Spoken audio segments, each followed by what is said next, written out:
Donald Trump accorde un nouveau délai à TikTok, au mépris du cadre légal. Coup de théâtre dans le feuilleton TikTok. L'ancien président américain Donald Trump, en pleine campagne pour son retour à la Maison-Blanche, vient de signer un nouveau décret prolongeant une fois de plus le délai accordé à TikTok pour éviter son bannissement aux États-Unis. Ce troisième sursis, d'une durée de 90 jours, relance les spéculations sur la légalité de cette manœuvre, et la capacité du Congrès à faire respecter la loi qu'il a lui-même votée.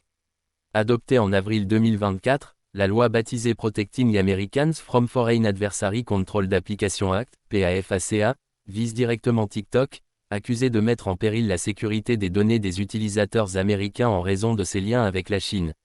Le texte impose à ByteDance, maison mère de l'application, de céder TikTok ou de voir la plateforme interdite aux États-Unis à partir du 19 janvier 2025. Pour éviter un couperet brutal, la loi prévoit une seule extension de 90 jours maximum, repoussant potentiellement l'échéance jusqu'au printemps 2025.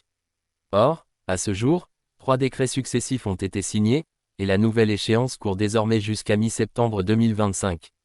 Cette prolongation non prévue par la loi fait grincer des dents au sein du Congrès. Plusieurs élus dénoncent une utilisation abusive du pouvoir exécutif, qualifiant la démarche d'illégale. Des juristes s'alarment également, ce type de contournement pourrait créer un dangereux précédent, affaiblissant l'autorité du pouvoir législatif. Mais du côté de Trump, on justifie ce nouveau délai par l'importance de protéger les jeunes créateurs américains, et la nécessité de laisser aux entreprises le temps de finaliser les négociations de cession. Une posture qui, en pleine année électorale, ne manque pas de séduire une partie de l'électorat jeune et numérique.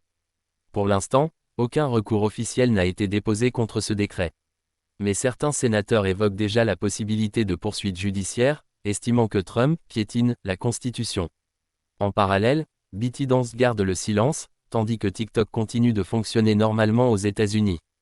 Reste à savoir si cette extension sera la dernière, ou si l'exécutif américain compte jouer la montre jusqu'à la présidentielle de novembre. Une chose est sûre, la bataille entre loi, politique et influence numérique ne fait que commencer.